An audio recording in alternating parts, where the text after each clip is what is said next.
ஒரே ஒரு ஊர். அந்த ஊருக்கு பேர் கொடையாளிப்பட்டி. அந்த பேருக்கு தகுந்த மாதிரி தான் அந்த ஊர் மக்களும். யார் என்ன கேட்டாலும் இல்லைன்னு சொல்லாமல் கொடுப்பாங்க. கொடையாளிகள் நிறைந்த ஊர். இனாமா மட்டும் இல்லை, கடனாகவும் பணம் கொடுப்பாங்க. யாருக்காவது அவசரமாக பணம் தேவைப்பட்டதுன்னு வச்சுக்கோங்க, அந்த ஊருக்கு போய் வாங்கிக்கலாம். பத்திரம் தேவையில்லை, சாட்சி தேவையில்லை, ஜாமீன் தேவையில்லை, எந்த உத்தரவாதமும் கேட்காம பணம் கொடுத்துருவாங்க. நம்மால் ஒருத்தனுக்கு பணம் தேவைப்பட்டது.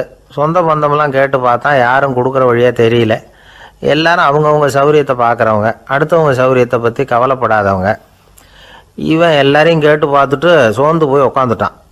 அந்த நேரம் தான் கொடையாளிப்பட்டியை பற்றி கேள்விப்பட்டான். அப்படி ஒரு ஊர் இருக்கிறது தெரிஞ்சதும் அந்த ஊருக்கு வழி கேட்டுக்கிட்டு ஒரு நாள் புறப்பட்டு போனான்.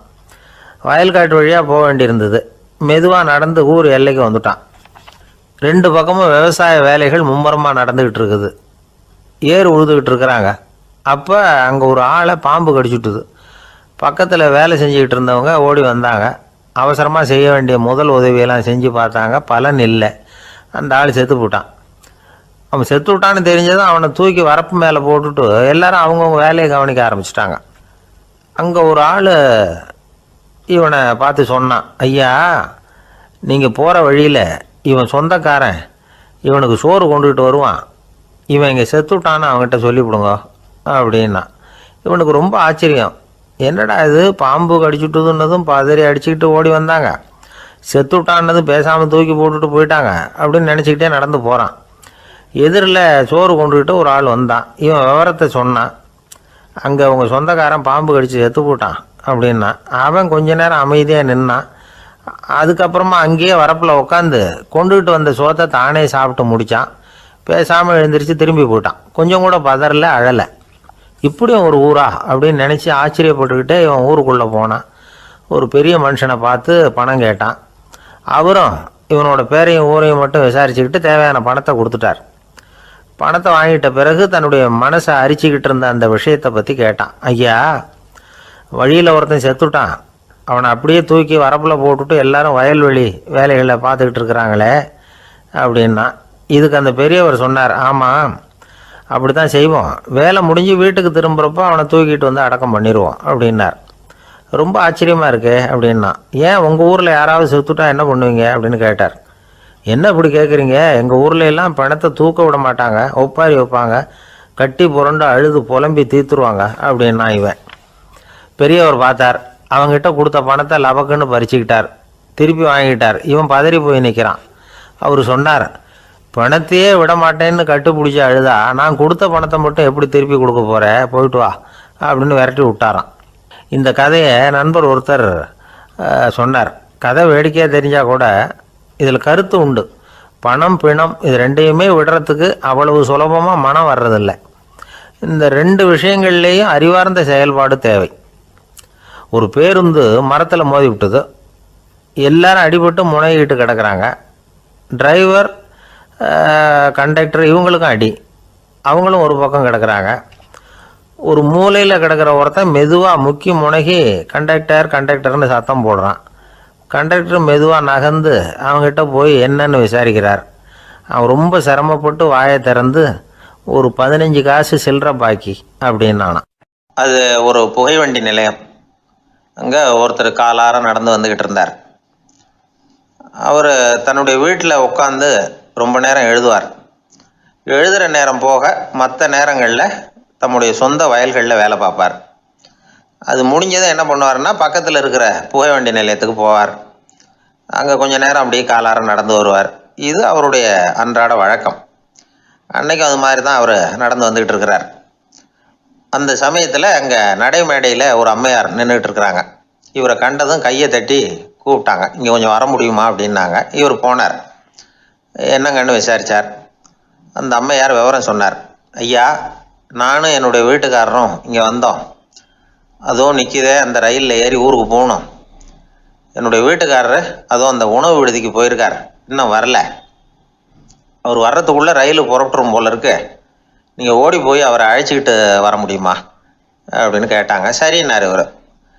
உடனே அந்த அம்மா தன்னுடைய கணவர் எப்படி இருப்பார் அப்படிங்கிற அடையாளங்களை கொஞ்சம் சொல்லி அனுப்புனாங்க. போய் தேடிட்டு இருக்க வேண்டாமேங்கிறதுக்காக. பார்க்குறதுக்கு இப்படி இருப்பார், இந்த மாதிரி ஆடை அணிஞ்சிருப்பார் அப்படின்னு விவரமாக சொன்னாங்க. அதை அவர் கவனமாக கேட்டுக்கிட்டார். நீங்கள் போய் அழைச்சிட்டு வாங்க, வந்த உடனே உங்களுக்கு உண்டான கூலியையும் கையோடு கொடுத்து விட்றேன் அப்படின்னாங்க அந்த அம்மா. இவர் போனார். அந்த அம்மா சொன்ன அடையாளங்களை வச்சு அவர் வீட்டுக்காரரை கையோட கூட்டிகிட்டு வந்துட்டார். கொண்டுட்டு வந்து அந்த அம்மா கிட்ட ஒப்படைச்சார். உடனே அவரும் ஏற்கனவே சொன்ன பிரகாரம் அவருக்கான கூலி பணத்தையும் கொடுத்தாங்க. அவரும் எதுவும் மறுப்பு சொல்லாமல் அதை வாங்கிக்கிட்டார். வாங்கிக்கிட்டு திரும்பினார். அந்த சமயத்தில் எதிரில் வந்த ஒருத்தர் அவர் அடையாளம் கண்டுபிடிச்சிக்கிட்டார். அவங்க 2 பேரும் பேசிக்கிறது இவங்க காதில் விழுந்தது. அப்போ தான் இவங்களுக்கு அது புரிஞ்சுது. இவங்கக்கிட்ட கூலி வாங்கினவர் யாருன்னா அவர் தான் பேரறிஞர் லியோ டால்ஸ்டாய் அப்படிங்கிறது புரிஞ்சுது அவங்க 2 பேரும் பேசிக்கிறத வச்சு. ரஷ்ய நாட்டின் மிகப்பெரிய ஞானி லியோ டால்ஸ்டாய், சோவியத் நாட்டின் ஈடு இணையற்ற இலக்கிய மேதை. இது தெரிஞ்ச உடனே அந்த அம்மா அவர்கிட்ட ஓடினாங்க. ஐயா, உங்களுக்காக நான் கூலி கொடுத்தேன், நான் பெரிய தவறு பண்ணிவிட்டேன் அப்படின்னு சொல்லி வருத்தப்பட்டாங்க. பரவாயில்ல, ஆனால் நீங்கள் எனக்கு கொடுத்த கூலி பணத்தை நான் திருப்பி கொடுக்க மாட்டேன். ஏன் தெரியுமா? அது நான் உழைச்சி பெற்ற தொகை அப்படின்னார். யாருக்குமே அதிக மகிழ்ச்சியை தரக்கூடிய பணம் எதுன்னு கேட்டால் அது அவங்க உழைப்புக்கு ஊதியமாக கிடைக்கிற பணம் தான்.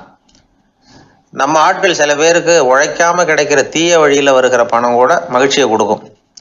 ஒரு பெரிய தொழிற்சாலை, அதோட முதலாளி கடுமையான ஒரு கட்டுப்பாடு விதிச்சிருந்தார்.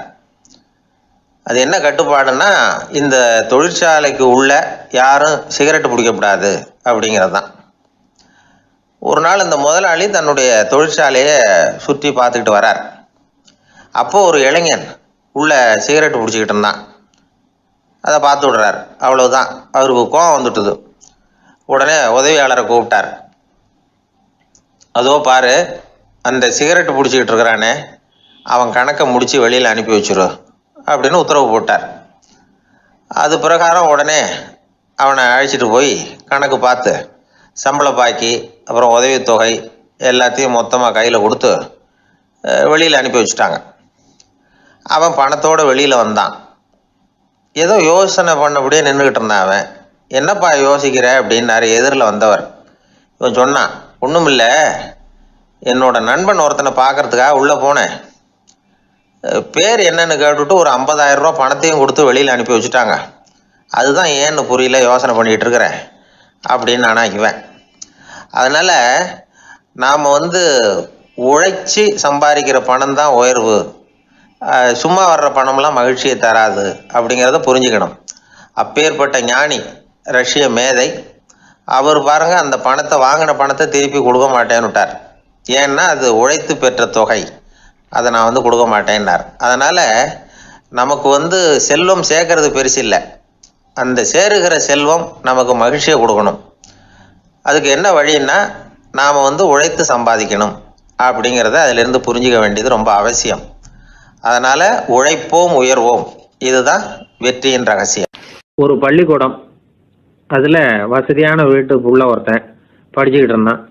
இன்னொரு ஏழை பையனும் அங்கே படிச்சுக்கிட்டு இருக்கிறான். இவங்க 2 பேரும் ஒரே தெருவில் தான் இருக்கிறாங்க. பணக்கார வீட்டு பையன் பங்களாவில் இருந்தான். அவனுக்கு வேலை செய்கிறதுக்காக சில வேலையாட்கள் உண்டு. அதனால் அவன் நல்லா சாப்பிடுவான், தூங்குவான், ஏதோ வரணுமேங்கிறதுக்காக பள்ளிக்கூடத்துக்கு வருவான், போவான், அவ்வளோதான். இந்த ஏழை பையன் இருக்கானே, அவன் அப்படி இல்லை. காலையில் எழுந்திருப்பான், உடற்பயிற்சி பண்ணுவான், அவங்க வீட்டில் கிடைக்கிற சாதாரண உணவு அதை அளவோடு சாப்பிடுவான், வீட்டில் உள்ள வேலைகளையும் செய்வான், பள்ளிக்கும் தவறாமல் வந்துடுவான். அவனுக்கு கூட பிறந்த சகோதர சகோதரிகள் 8 பேர். எல்லாரும் தன்னம்பிக்கையோடு அவங்கவுங்க வேலையை செஞ்சுக்கிட்டு இருந்தாங்க. இந்த பையன் எப்பவும் உண்மையை தான் பேசுவான், கடமையை ஒழுங்காக செய்வான். ஆசிரியர்களுக்கு இவனை ரொம்ப பிடிக்கும். அதனால் இவனை அந்த பள்ளிக்கூடத்து மாணவர் தலைவனாக ஆக்கியிருந்தாங்க. இது அந்த பெரிய இடத்து பையனுக்கு பிடிக்கல. மாணவர் தலைவனுக்கு பணிஞ்சு போகிறதுக்கும் அவனுக்கு விருப்பம் இல்லை. ஒரு நாள் வகுப்பில் ஆசிரியர் எல்லா மாணவர்களுக்கும் ஒரு வேலை கொடுத்தார். எல்லாரும் அதை சுறுசுறுப்பாக செஞ்சுக்கிட்டு இருக்கிறாங்க. இவன் மட்டும் சோம்பலாக உட்காந்துருக்கிறான். ஆசிரியர் அந்த பக்கமாக வந்தார், இதை பார்த்துட்டார். உடனே மாணவர் தலைவனாக இருக்கிற அந்த ஏழை பையனை கூப்பிட்டார். இந்த பாருப்பா, ஏன் அந்த பையன் இப்படி சும்மா உட்காந்துருக்கிறான், என்னன்னு விசாரித்து சொல்லு அப்படின்னு சொல்லிவிட்டு உள்ளே போயிட்டார். இவன் மெதுவாக போய் அவங்ககிட்ட விசாரித்தான், ஏன் இப்படி சோர்ந்து போய் உட்காந்துருக்கிற அப்படின்னு. அவன் ரொம்ப அலட்சியமாக இவனை திரும்பி பார்க்குறான். என்னோட சிரமம் உனக்கு என்ன தெரியும், வீட்டில் என்னுடைய சௌகரியங்களை கவனிக்கிற வேலையாட்கள் 2 பேரும் இன்னைக்கு வேலைக்கு வரல. அதனால் என்னோட வேலையெல்லாம் நானே கவனிக்கிற மாதிரி ஆயிட்டுது. அதனால் சோர்ந்து போட்டேன் அப்படின்னு நான். அப்புறம் கேட்டிருக்கான், அது சரி, உன்னுடைய வீட்டில் உன்னுடைய வேலைக்காரங்க வராத போது நீ எப்படி சமாளிக்கிற அப்படின்னு கிண்டலாக கேட்டிருக்கான். அதாவது இவன் ஏழைங்கிறதையும் இவன் வீட்டில் வேலை செய்யறதுக்கு யாரும் இல்லைங்கிறதையும் இப்படி சொல்லி கிண்டல் பண்ணுறான். இந்த ஏழை பையனுக்கு இது புரிஞ்சுது, மனசு வேதனை போட்டுது. இருந்தாலும் வெளியில் காட்டியாமல் சிரிச்சுக்கிட்டே சொன்னானா, எனக்கு அந்த கவலையே கிடையாது, என்னுடைய உதவிக்கு நான் நினைச்ச உடனே என்னுடைய காரியத்தை செய்யறதுக்கு 8 பேர் எப்பவும் தயாராக இருப்பாங்க அப்படின்னு நான். இவன் இப்படி சொன்னதும் அவனுக்கு ஒரு மாதிரி ஆயிட்டு தான், தலையை குனிஞ்சுக்கிட்டே போயிட்டான். உள்ளே உட்காந்துருந்த ஆசிரியர் காதில் இது விழுந்தது. உடனே இந்த ஏழை பையனை உள்ளே கூப்பிட்டு போனார், கேட்டார், என்னப்பா அப்படி சொல்கிற? இவன் பொய் சொல்ல மாட்டாங்கிறது அவருக்கு தெரியும், அவனை சமாளிக்கிறதுக்காக இப்படி ஒரு பொய்யை சொல்லியிருப்பாங்கிறதையும் அவரால் ஏற்றுக்க முடியல. ஏன்ப்பா நீ நினைக்கிற காரியத்தை செய்ய 8 பேர் தயாராக இருக்கிறதா சொன்னியே, உன்னுடைய சகோதர சகோதரிகளை குறிப்பிட்டு அப்படி சொன்னியா அப்படின்னு கேட்டார். இல்லைங்க ஐயா, நான் அவங்கள குறிப்பிட்டு அப்படி சொல்லலைன்னா. அப்படின்னா பொய் சொன்னியா? இந்த சின்ன விஷயத்துக்கு அப்படி பொய் சொல்லலாமான்னார். ஐயா நான் பொய்யும் சொல்லலைன்னா. இவன் அப்படின்னா நீ சொன்னதுக்கு என்ன அர்த்தம்னார். இப்போ அந்த பையன் சொல்கிறான், ஐயா நான் நினைக்கிறத செய்து முடிக்க என் கூட இருக்கிற அந்த 8 பேர் யாருன்னா 2 கால் 2 கை வாய் மூக்கு கண்ணு காது ஆக மொத்தம் 8. இவங்க தான் அந்த வேலை ஆட்கள். நான் சொல்கிறத செய்யறதுக்கு, நான் சொல்கிறத கேட்கறதுக்கும் செய்யறதுக்கும் அவங்க எப்பவும் தயாராக இருக்காங்க. அந்த அளவுக்கு என்னுடைய பயிற்சிகள் பழக்க வழக்கங்கள் மூலமாக அவங்கள நல்ல நிலைமையில் வச்சிருக்கிறேன் அப்படின்னா. இந்த கதையை சுவாமி சின்மயானந்தர் சொல்கிறது வழக்கம். இயற்கை நமக்கு கொடுத்துருக்கிற வேலையாட்கள் இந்த 8, இவங்களை நல்ல முறையில் வச்சிருந்து வேலை வாங்க வேண்டியது நம்முடைய கடமை. அந்த கடமையை ஒழுங்காக செஞ்சுக்கிட்டு வந்தால் வாழ்க்கையில் வெற்றி நிச்சயம், இல்லைன்னா குழப்பம்தான். புத்தி சரியா இல்லைன்னா இந்த வேலையாட்கள் நாம் சொல்கிறத கேட்க மாட்டாங்க. ஒருத்தன் குடி போதையில் தள்ளாடி தள்ளாடி போய் ஒரு மரத்தில் முட்டிக்கிட்டானான். தலையில் கட்டு போட்டுக்கிட்டு மறுநாள் வந்திருக்கான். ஏன்டா இப்படி பண்ணுறேன்னு கேட்டிருக்காங்க. நான் ஒதுங்கி போன்னு தான் சொன்னேன், அது கேட்கல அப்படின்றான். எது கேட்கல? உன்னோட காலா அப்படின்னு கேட்டிருக்காங்க. இல்லைங்க அந்த மரம் அப்படின்னு நானா. ஒரு ஊரில் ஒரு மன்னர் இருந்தார். ஒரு நாள் அவருடைய அரசவைக்கு ஒரு ஓவியன் வந்தான். அவன் சீனா தேசத்திலிருந்து வந்தவன், தாவோ சிந்தனையாளன். அவன் அங்கே வந்து மன்னர் முன்னாடி நிற்கிறான். யாரும் செய்ய முடியாத ஒரு காரியத்தை என்னால் செய்ய முடியும்னா. இவன் இப்படி சொன்னதை கேட்டதும் ஏற்கனவே அங்கே இருந்த அரசவை ஓவியன் ஒருத்தனுக்கு கோபம் வந்துட்டுது. இதோ பாரு, இப்படிலாம் பேசக்கூடாது, நான் வேணும்னா உன்னுடைய சவாலை ஏற்றுக்கிறேன் அப்படின்னா.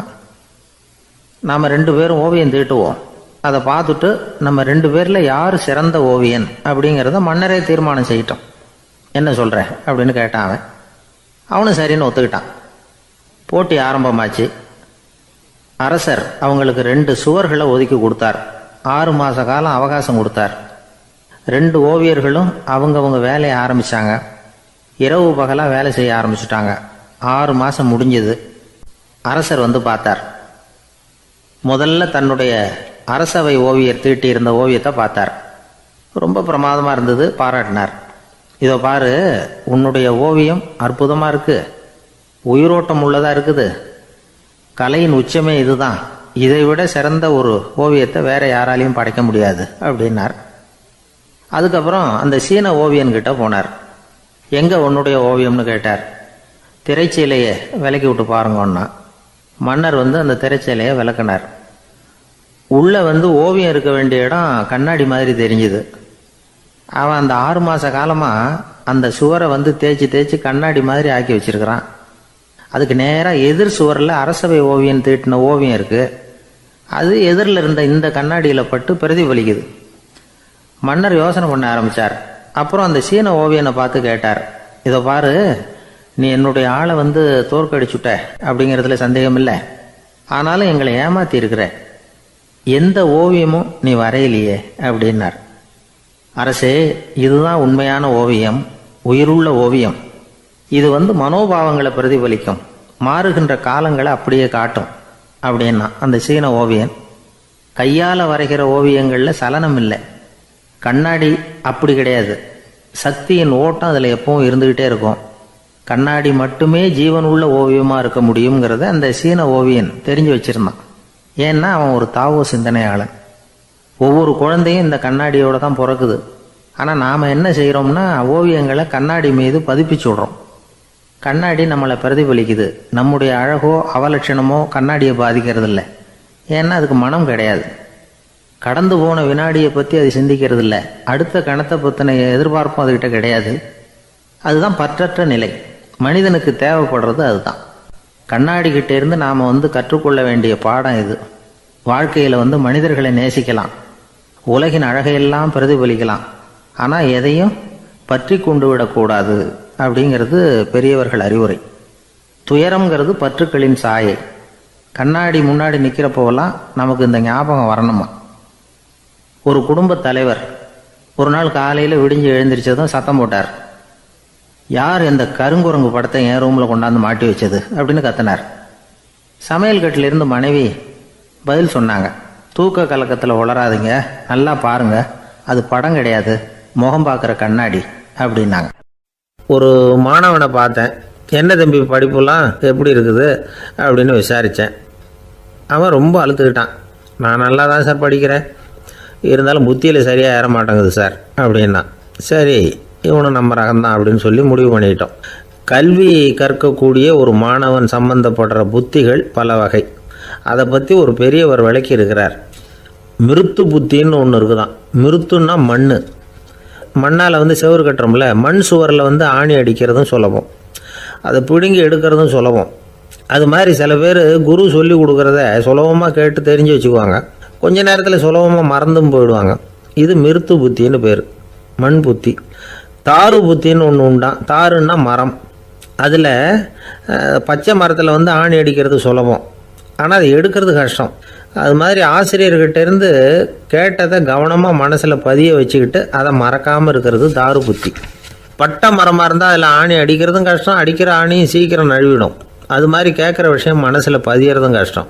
அப்படியே பதிஞ்சாலும் அது நீடிச்சு இருக்கிறதும் கஷ்டம், கொஞ்ச காலத்தில் மறந்துடும். இன்னொரு வகை புத்தி ஒன்று உண்டு, அதுக்கு பேர் சிலா புத்தின்னு பேர். சிலான்னா கல். ஒரு கருங்கல்லில் 4 துளையை போட்டு ஒரு துளையில் உளியை வச்சு அடித்தா மற்ற துளை வழியாகவும் பிளந்து கல் 2 ஆகிடும். அது மாதிரி சந்தியான இடங்களில் குறிப்பாக ஒரு பொருளை சொன்னால் அதை வச்சுக்கிட்டு மற்றதையும் தெரிஞ்சுக்கிறது, அது சிலா புத்தின்னு பேர்.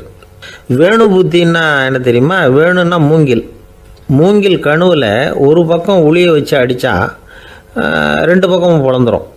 அது மாதிரி ஒரு செய்தியை கேட்டுக்கிட்டு இருக்கிறப்பவே அதோட முன்பின் தொடர்களையும் தெரிஞ்சுக்கணும், அது வேணு புத்தி. தைல புத்தின்னு ஒன்று உண்டு. தைலம்ங்கிறது எண்ணெய். தண்ணியில் ஒரு துளி எண்ணெயை விட்டால் அது தண்ணி பூரா பரவி போடுதில்ல, அது இப்படி பரவுறது மாதிரி ஆசிரியர் சுருக்கமாக ஒரு கருத்தை சொன்னால் அதை வச்சுக்கிட்டு பூரா விஷயங்களையும் தெரிஞ்சுக்கணும், அது தைல புத்தி. கற்பூர புத்தின்னு ஒன்று கேள்விப்பட்டிருக்கோம். அது எப்படின்னா, கற்பூரம் தீ பட்ட உடனே பிடிச்சிக்கும். ஆசிரியர் சொன்ன உடனே நுண்ணறிவோட பாடங்களை புரிஞ்சுக்கிறது இந்த வகை புத்தி. கரி புத்தின்னு ஒன்று. அது எப்படின்னா, கரியில் நெருப்பை வச்சு விசிறிய பிறகு அதுக்கப்புறம் அது கறி நெருப்பாகும். அது மாதிரி காலம்பரை சாயந்தர வேலைகளில் ஆசிரியர் பாடம் சொல்லி கொடுப்பார், அதை கொண்டு புரிஞ்சுக்கிறது இந்த வகை. கதலித்தண்டு புத்தின்னு ஒன்று சொல்லுவாங்க. கதலிங்கிறது வாழை மரம். வாழைத்தண்டில் தீ வைக்கிறது எவ்வளவு சிரமமோ அவ்வளவு சிரமத்தோடு கல்வி கற்கிறது கதலித்தண்டு புத்தி.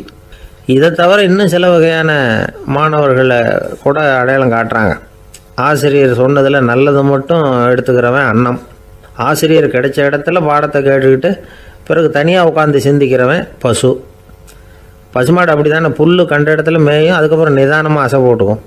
ஆசிரியர் சொன்னதை தவிர வேறு எதையும் சொல்ல முடியாதவன் கிளி. பல இடங்களில் பாடங்கள் கேட்டு கடைசியில் ஒன்றும் புரியாமல் போகிறவன் ஆடு. ஆடு ஒரு செடியில் வயிறார மேயாது, ஒரே செடியில். இக்கரைக்கு அக்கறை பச்சைன்னா அங்கேயும் இங்கேயும் அலைஞ்சிக்கிட்டே இருக்கும். சில பேருக்கு எருமைன்னு பேர். எருமை எப்படின்னா, குளத்து நீரை கலக்கி தான் குடிக்கும். அது மாதிரி ஆசிரியர் மனசை நோக செய்து பயில்கிற மாணவர்கள்லாம் இந்த ரகம். இவ்வளவுலாம் இருந்தாலும் இந்த காலத்து மாணவர்கள்லாம் ஒரு தனி ரகம். ஒரு ஆசிரியர் வகுப்பில் பாடம் நடத்திக்கிட்டு இருந்தார். இலக்கண வகுப்பு. இறந்த காலம், நிகழ்காலம், எதிர்காலம், past tense, present tense, future tense, இதை பற்றிலாம் பாடம் நடத்துகிறார். எல்லாம் சொல்லி கொடுத்துட்டு இப்போ நான் ஒரு வாக்கியம் சொல்லுவேன், அது என்ன காலம் அப்படிங்கிறத நீங்கள் சொல்லணும்னார் ஆசிரியர். சரி, நாங்கள் மாணவர்கள்லாம், நான் நாளைக்கும் பாடம் நடத்த போகிறேன் இது என்ன காலம் அப்படின்னு கேட்டார் ஆசிரியர். அதாவது நான் நாளைக்கும் பாடம் நடத்தப் போகிறேன். இந்த வாக்கியம் என்ன காலம்னு கேட்டார். ஒரு பையன் மெதுவாக எழுந்திரிச்சு சொன்னான், இது எங்கே போதாத காலம் சார் அப்படின்னு சொல்லிவிட்டு உட்காந்துட்டானா. அள்ள அள்ள குறையாதது அட்சய பாத்திரம், அது நமக்கு தெரியும், கேள்விப்பட்டிருக்கிறோம். ஆனால் போட போட நிரம்பாத ஒரு பாத்திரம் உண்டு. அது என்ன தெரியுமா? நம்மளில் பல பேர்கிட்ட அந்த பாத்திரம் உண்டு. அதுதான் பேராசை அப்படிங்கிற பாத்திரம். அதை நிறைவு செய்யவே முடியாது. பேராசையை பற்றி சுஃபி இலக்கியத்தில் ஒரு பிரபலமான கதை உண்டாம். அதை ஒரு பெரியவர் எடுத்து சொல்லியிருக்கிறார். ஒரு மன்னர் நகர்வலம் போயிட்டு இருக்கார். ஒரு பிச்சைக்காரன் மன்னர் எதிரில் வரான். பிச்சை போடுங்கிறான். என்னுடைய அமைதியை கெடுக்காதே போங்கிறார் மன்னர். அவன் சிரிக்கிறான். அரசே, உங்களுடைய அமைதி கிடக்கூடிய நிலையில் இருந்தால் அதுக்கு பேர் அமைதியே கிடையாது அப்படின்னு நானா. எதிரில் நிற்கிறது வெறும் பிச்சைக்காரன் இல்லை, யோகி அப்படிங்கிறத மன்னர் புரிஞ்சுக்கிட்டார். துறவியே, உங்களுக்கு என்ன வேணும்னாலும் கேளுங்க, கொடுக்குறேன்னாராம். அந்த துறவி மறுபடியும் சிரிக்கிறார். அரசே, உங்களால் முடியாததையெல்லாம் கொடுக்க முடியும்னு சத்தியம் செய்யாதீங்க அப்படின்னார். மன்னருக்கு கோபம் வந்துட்டுது. என்ன இவர் இப்படி சொல்கிறாரு அப்படின்னு நினைச்சார். நகர் வளத்தை பாதியிலேயே நிறுத்தினார். வாங்க அரண்மனைக்குன்னார். துறவியை அழைச்சிக்கிட்டு அரண்மனைக்கு வந்துட்டார். துறவி தன்கிட்ட இருந்த பிச்சை பாத்திரத்தை நீட்டினார். இது நிறைய எனக்கு பொற்காசுகள் வேணும் அப்படின்னாராம். அவ்வளவுதானா, இது ஒரு பெரிய காரியமா அப்படின்னு கையை தட்டினாராம் மன்னர். ஒரு பெரிய தாம்பாளம் நிறைய பொற்காசுகள் சேர்ந்தது. அதை அள்ளி போட்டார். போட போட அந்த பிச்சை பாத்திரம் நிரம்பவே இல்லை. பொற்காசுகள் போட போட அவ்வளவையும் உள்ளே வாங்கிக்கிட்டே இருக்குது. அரசாங்க கஜானாவே காலி ஆகிட்டுது. மூட்டை மூட்டையாக பொற்காசுகளை கொட்டி பார்த்துட்டாங்க. அது முழுங்கிக்கிட்டே இருக்குது. கடைசி வரைக்கும் அந்த பிச்சை பாத்திரம் நிரம்பவே இல்லை. அரசர்கிட்ட இருந்த கர்வம் போயிட்டுது. அப்படியே பொத்துன்னு துறவி காலில் விழுந்தார். அப்போ அந்த துறவி சொன்னாராம், மன்னா, இந்த பிச்சை பாத்திரத்தை உங்களால் மட்டும் இல்லை, வேற யாராலையும் நிரப்ப முடியாது. அதுக்கு என்ன காரணம்னா, இது சாதாரண பிச்சை பாத்திரம் இல்லை, பேராசைகளோட வாழ்ந்து செத்துப்போன ஒரு மனிதனின் மண்டை ஓடுது அப்படின்னாராம். பாருங்க, இதுதான் அந்த சுஃபி இலக்கிய கதை. செத்த பிறகும் நிறைவு இல்லைன்னா அது எப்பேற்பட்ட பேராசையாக இருக்கும்னு யோசிச்சு பார்த்துங்க. நம்மளும் ஒருத்தர் கல்யாணம் பண்ணிக்க பொண்ணு பார்த்துக்கிட்டு இருந்தார். அழகு, அறிவு, படிப்பு எதுவும் தேவையில்லை, பணம் மட்டும் இருந்தால் போதும் அப்படின்னு பார்க்குறவங்க கிட்டெல்லாம் சொல்லி வச்சார். ரொம்ப நாளைக்கு அப்புறம் ஒரு பணக்காரர் கிடைச்சார். அவர் சொன்னார், இதை பாருங்க, எனக்கு 20 வயசில் ஒரு மகள், அவளை நீங்கள் கல்யாணம் பண்ணிக்கிட்டா 2 லட்சம் பணம் கொடுப்பேன். 25 வயசில் ஒரு பொண்ணு, அவளை கல்யாணம் பண்ணிக்கிட்டா 2.5 லட்சம் தருவேன். 30 வயசில் ஒரு பொண்ணு இருக்கா, அவளை கல்யாணம் பண்ணிக்கிட்டா 3 லட்சம் தருவேன். என்ன சொல்கிற அப்படின்னாராம். இவன் கொஞ்ச நேரம் யோசிச்சு பார்த்துருக்கான். அதுக்கப்புறம் மெதுவாக அவரை நிமிர்ந்து பார்த்து, ஏன் சார், உங்ககிட்ட 50 வயசில் ஏதாவது பொண்ணு இருக்கா அப்படின்னு கேட்டானா. ரொம்ப பேருக்கு கூட்டத்தில் பேசுறதுன்னா பயம். நமக்கு ஒன்றும் தெரியாதுன்னு மற்றவங்க நினச்சிடக்கூடாதுங்கிற எண்ணம் தான் இதுக்கு காரணம். ரொம்ப முக்கியமான ஒரு கூட்டம்னா பயம் அதிகமாக இருக்கும். முக்கியமானவங்கள்லாம் வருவாங்களே, அவங்களாம் நம்மளை பற்றி மட்டமாக நினச்சிருவாங்களே அப்படிங்கிற பயம் வந்துடும். ஆனால் மேடை பேச்சுங்கிறது அவ்வளவு கடினமான ஒரு காரியம் இல்லைங்கிறாங்க அது சம்பந்தமான நிபுணர்கள். யாரும் பேச்சாளர் ஆகலாம், இது ஒன்றும் பெரிய கிஃப்ட்டு கிடையாது அப்படின்னு அவங்க சொல்கிறாங்க. நீங்கள் ஒரு சிறந்த பேச்சாளர் ஆகணுமா அப்படின்னா அதுக்குன்னு சில ஆலோசனைகளை சொல்லி வச்சுருக்கிறாங்க அனுபவசாலிகள். முதல் ஆலோசனை என்னென்னா, உங்கள் பேச்சு எளிமையாக இருக்கணும். ஏதாவது ஒரு கருத்து அல்லது 2 கருத்து சொன்னால் போதும். 20 அல்லது 30 கருத்துக்களை சொல்லிகிட்டே போகக்கூடாது. ரெண்டாவது ஆலோசனை, நீங்கள் என்ன பேச போகிறீங்கிறது முதல்ல உங்களுக்கு நல்லா புரியணும். அதுக்கப்புறம் தான் அதை அடுத்தவங்களுக்கு புரிய வைக்க முடியும். எப்படி ஆரம்பிக்க போகிறோம், எந்த கருத்தை முக்கியமாக வலியுறுத்த போகிறோம், எப்படி முடிக்க போகிறோம் அப்படிங்கிறத முதல்ல நல்லா சிந்தித்து மனசில் வச்சுக்கணும். கடைசியாக என்ன சொல்கிறீங்களோ அதுதான் கேட்குறவங்க மனசில் நிற்கும். மூணாவது ஆலோசனை என்னென்னா, உங்கள் பேச்சு சுருக்கமாக இருக்கணும். ஒரு 15 நிமிஷம் பேசுகிறது ரொம்ப பொருத்தம். மணிக்கணக்கில் பேசிக்கிட்டு இருக்கிறது நல்லதில்லை. நாலாவது ஆலோசனை, நீங்கள் பேசுகிறது உண்மையாக இருக்கணும். உங்களுக்கு உண்மையான அனுபவங்கள் இருக்கும், அதை சொல்லலாம். உங்களுடைய உண்மையான அனுபவங்களை மற்றவங்களோட பகிர்ந்துக்கணும், அதுதான் முக்கியம். ஐந்தாவது ஆலோசனை, ஆரம்பத்தில் கொஞ்ச நேரம் உங்களை பற்றியும் எதிரில் உள்ளவங்களை பற்றியும் சம்மந்தப்படுத்தி ஏதாவது பேசி ஒரு நெருக்கத்தை ஏற்படுத்திக்கணும். ஒவ்வொருத்தரும் இப்போ இவர் பேச போகிறது நம்ம சம்மந்தப்பட்டது அப்படின்னு நினைக்க ஆரம்பிச்சிருவாங்கல்ல, அதுக்கப்புறம் அவங்க கேட்க தயாராகிட்டாங்கன்னு அர்த்தம். எதிரில் உட்காந்துருக்கிற கூட்டத்திலிருந்து 3 பேரை தேர்ந்தெடுங்க. அதாவது வலது பக்கம் ஒருத்தர், நடுவில் ஒருத்தர், இடது பக்கம் ஒருத்தர். அதாவது உங்களை ரொம்ப கனிவாகவும் ஆர்வமாகவும் பார்க்குறவராக பார்த்து தேர்ந்தெடுத்துங்க. மனசுக்குள்ளே நீங்கள் பேசும்பொழுது என்ன பண்ணணும்னா, இவங்களை நேருக்கு நேராக மாறி மாறி பார்த்துக்கிட்டே பேசுனீங்கன்னா நீங்கள் ஏதோ ஒட்டுமொத்த கூட்டத்தையும் பார்த்து பேசுகிறதாக ஒரு உணர்வு அது ஏற்படுத்திவிடும். 6வது ஆலோசனை என்னென்னா, சொற்பொழிவுன்னா நீங்கள் பேசணும், படிக்கக்கூடாது. எழுதி படிக்கிறது நல்லா இருக்காது. குறிப்புகள் வேணும்னா வச்சுக்கலாம். படிக்கிறது பேப்பர்லேருந்து வர்றது மாதிரி இருக்கும், பேசுகிறது இதயத்திலேருந்து வர்றது மாதிரி இருக்கும். அப்புறம் 7வது ஆலோசனை சொல்கிறாங்க. அது என்னென்னா, மேடையில் ஏறி நின்ன உடனே இயல்பாக மூச்சை இழுத்து விட்டுங்க, இயல்பு நிலைக்கு வாங்க, அதுக்கப்புறம் இயல்பாக பேச ஆரம்பிக்கலாம் அப்படிங்கிறாங்க. இவ்வளவும் பேச்சு கலையில் வல்லுநர்களாக இருக்கிறவங்க சொல்லுகிற ஆலோசனைகள். இதையெல்லாம் கடைபிடிச்சா நமக்கும் அதுக்கும் வெகு தூரம்னு நினச்சிக்கிட்டு இருந்த ஒன்று இப்போ கிட்டத்தில் நெருங்கி வந்துடும். நாம் சொல்கிறபடியெல்லாம் அது கேட்கும். ஒரு பேச்சாளர், அவருக்கு சுருக்கமாகவே பேச தெரியாது. மேடையில் ஏற்றி விட்டுவிட்டா போதும், ஆரம்பிச்சிருவார், நிறுத்த மாட்டார், பேசிக்கிட்டே இருப்பார். ஒரு தடவை அவர் ஒரு கூட்டத்தில் ரொம்ப நேரம் பேசிக்கிட்டே இருக்கிறார். எதிரில் பொறுமை இழந்த ஒருத்தர் தன்னுடைய கை கடிகாரத்தை காட்டினார். அதை கவனித்த பேச்சாளர், மன்னிக்கணும், கை கடிகாரம் நான் கொண்டுகிட்டு வர மறந்துட்டேன், அதுதான் நேரம் போனதே தெரியல அப்படின்னு சொல்லியிருக்கிறார். இதுக்கு அவர் சொன்னாராம் கோபமாக, ஏய்யா கடிகாரத்தை தான் பார்க்க முடியல, மறந்துட்டேன், பக்கத்தில் மாட்டிருக்கிற கேலண்டரையாவது பார்க்கக்கூடாதா அப்படின்னாராம். கணவன் மனைவி அன்பாக இருக்கணும், ஒருத்தர் நல்லா புரிஞ்சுக்கணும், விட்டு கொடுக்குற மனப்பான்மை வேணும். அதுதான் ஒரு நல்ல குடும்பம். இன்றைக்கி பல குடும்பங்களில் அர்த்தமில்லாத சண்டைகள் தான் அதிகம். கிராமப்புறங்களில் வேடிக்கையாக ஒரு கதை சொல்லுவாங்க. ஒரு ஊரில் ஒரு ஆள் இருந்தான், வேலை வெட்டி இல்லாமல் சும்மாவே இருந்தான்.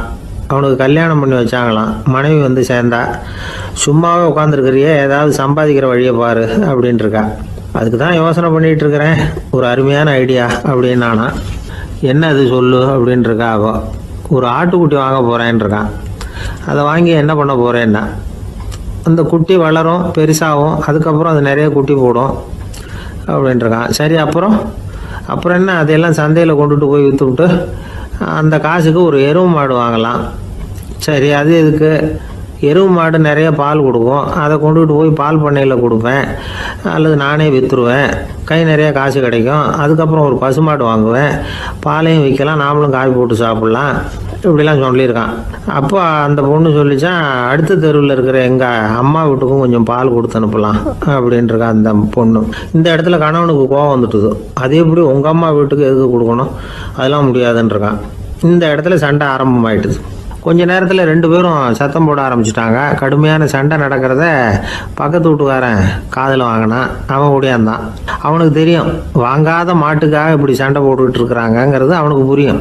அவன் ஓடி சொன்னான், ஏண்டா உன்னோட பசுமாட்டை ஒழுங்காக கட்டி போடக்கூடாதான்ருக்கான். என்னடா சொல்கிறேன்னா, இவன் உன் மாடு என் தோட்டத்தில் மேய்ஞ்சுட்டுது, பயிரெலாம் நாசமாயிட்டுது, 10,000 ரூபா அளவுக்கு சேதம், அதை வாங்கிட்டு போகிறதுக்கு தான் வந்தேன், குடுறா 10,000 நானா. இவன் அரண்டு போயிட்டான். அப்புறம் சொன்னான், டே நான் இன்னும் மாடே வாங்கலையே, அதுக்குள்ளே அது எப்படிடா உன் தோட்டத்தில் மேயும், என்னடா உளர்றேன்ருக்கான். நீ தாண்டா இப்போ உளறிக்கிட்டு இருக்க, மாடே வாங்கலை, அதுக்குள்ளே எப்படிடா உன்னுடைய மனைவி அவங்க அம்மா வீட்டுக்கு பால் கொடுத்து அனுப்ப முடியும் அப்படின்னு அவன் கேட்டானா. நம்ம ஆளுக்கு இப்போ தான் புத்தி வந்துதான், அர்த்தமே இல்லாத சண்டை போட்டுக்கிட்டு இருக்கிறோம் அப்படிங்கிறத அவன் புரிஞ்சுக்கிட்டானான்.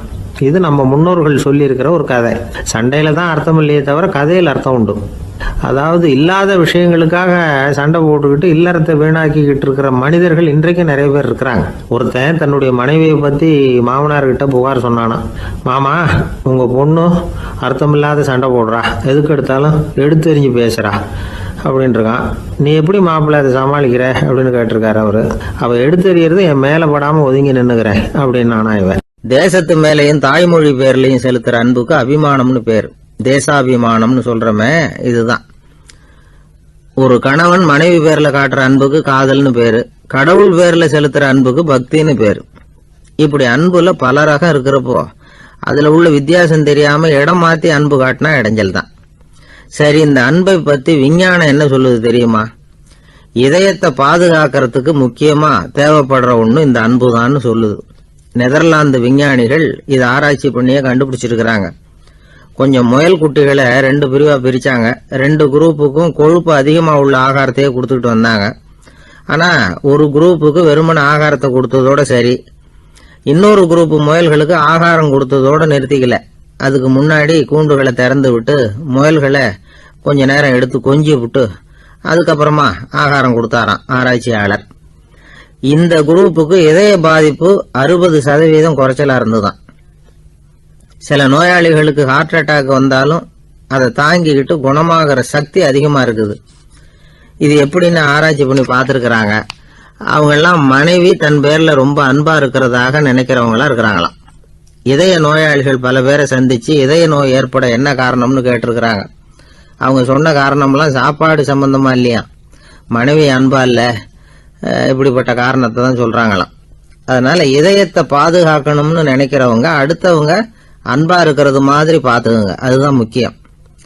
ஒருத்தர் முகம் பூரா பிளாஸ்டரி போட்டுட்டு வந்தார். ரொம்ப கோபமா, என்னங்க ஆச்சுன்னு விசாரிச்சேன். எல்லாம் உங்களால தான் சார்னார். விவரமா சொல்லுங்களேன். என்ன உங்க தகவலை கேட்டுட்டு ஒரு பூனைக்குட்டியை கையில எடுத்தேன், அன்பா அதை தடவி கொடுக்கறதுக்காக. ஆனா அது முந்திக்கிட்டது, அது என் முகத்தை தடவி கொடுத்துட்டுது. முகம் பூரா நகை கீறல், அதுதான் இப்படி அப்படின்னார்.